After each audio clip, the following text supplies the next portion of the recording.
Alright. Playing polo? Nope. Napakagandang court area nito for our roosters. Siguro kakasya rito mga 2,000 PP. Kita niyo yan? Nice! Ang daming TV nito. It was used 30th SEA Games Philippines 2019. Puntahan ko muna yung mga kabayo ko kasi ang alam ko sardinas na lang yung kinakain ng mga kabayo ko rito. Eh, galing sa barangay, eh dapat nakapid sila.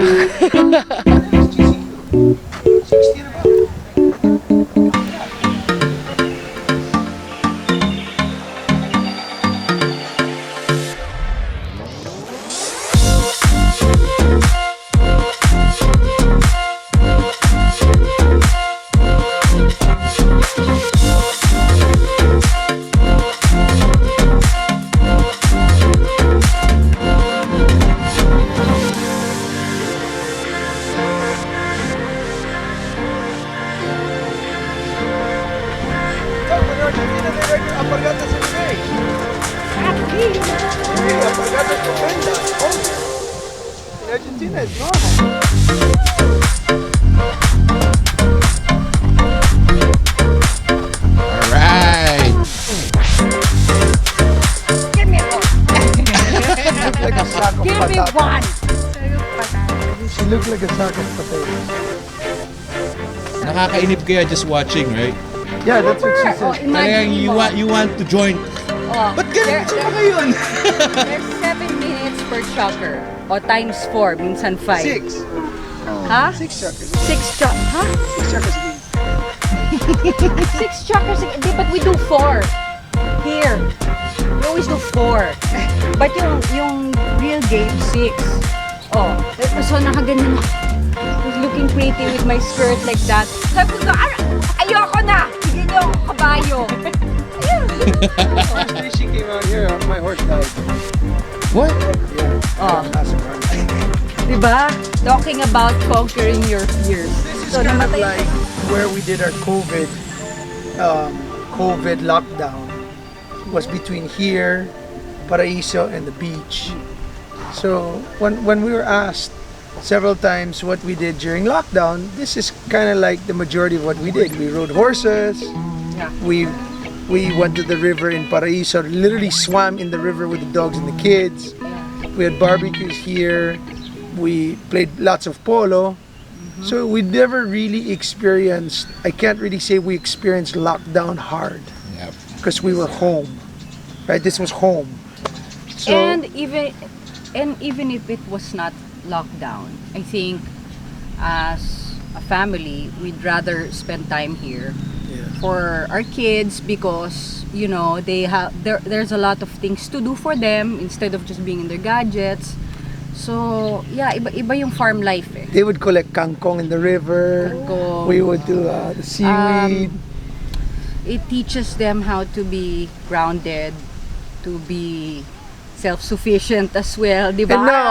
And now the kids, now they're doing online, right? And when you say it's time to go back to Manila, they're like, why, right? If you see Bea go to school, she goes to school in the office in the Rueda. Yeah. She goes to school there, and she enjoys because she's in the outdoor, right? She's literally playing with the manok or playing with her dog, and she's going to school. So this is really what they long for now. I think unfortunately, I cannot keep her in Manila now. Oh, so pag may taping ako, sumama naman si Mami. No, no Mom, I wanna be in Calatagan. I wanna be with Tito Anthony. So nandun na kami sa And it's something amazing because they learn to really, you know,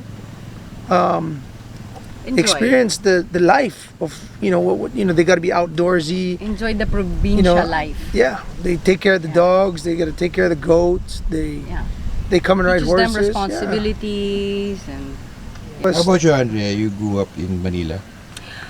as a matter of fact, half of the time. half of the time was in the province. We lived for a while in Tagaytay, Calatagan as well, kasi yung family ko, ever since parang 60s or 70s, may lupa na talaga kami dito sa Calatagan, Batangas.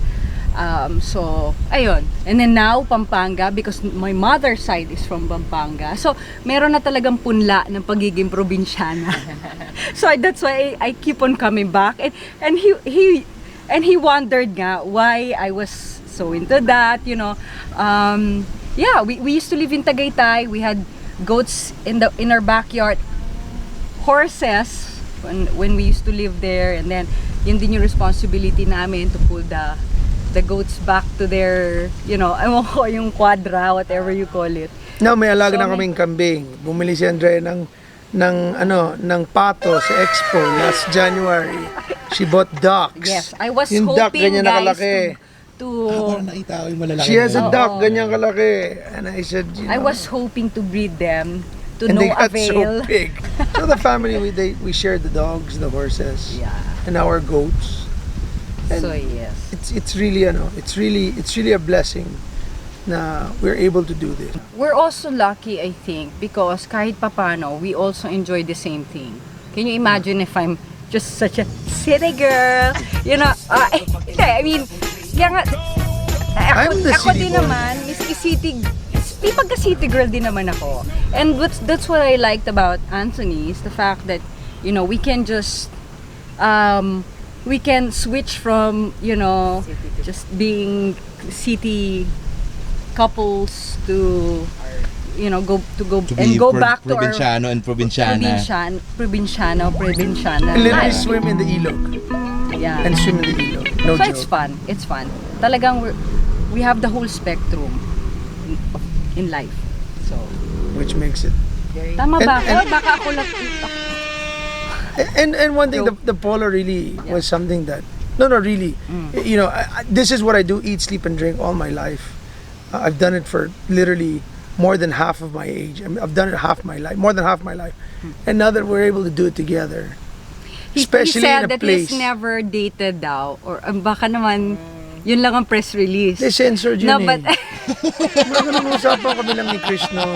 no, Hindi na kailangan pag-usapan yun. Alam na namin yun. But I'm just saying. okay, at least ako, I speak for myself the that polo, I've never yeah. really dated anybody na kahit Yun. papano na meron kaming same sports na But I enjoy namin gawin, highly ganon. recommend to all the viewers that have husbands or wives that watch this video, don't play the same sport. Kasi mag-aaway lang kayo. So, don't play the same sport. That why was are you so negative? Why? Because- Explain to them why. explain. Kasi, dati, it was learn how to play polo. Sige, fast forward 3 years, 4 years down the road, I want a better horse. Hindi mo ako pinapasa ng bola. Ang bagal mo kumilos. Hit the ball closer to the goal. Hit the ball to my right. Hindi ko makuha yung pasa mo. When you start getting mga Or, ganon, you know, somebody shouting at you in the field, "Ah, Andrea, get that ball! Why didn't you get it? What? Oh, what? Huh?" so for all of you, magmajong na lang kayo sa bahay. And maybe sa game foul. Yung sa game foul, pwede pa. Yan. So we'll go to Sige. the game foul Sa naman. game foul, okay. We'll talk about it sa farm. Yes. Alright. Peace. Every time the beat drop.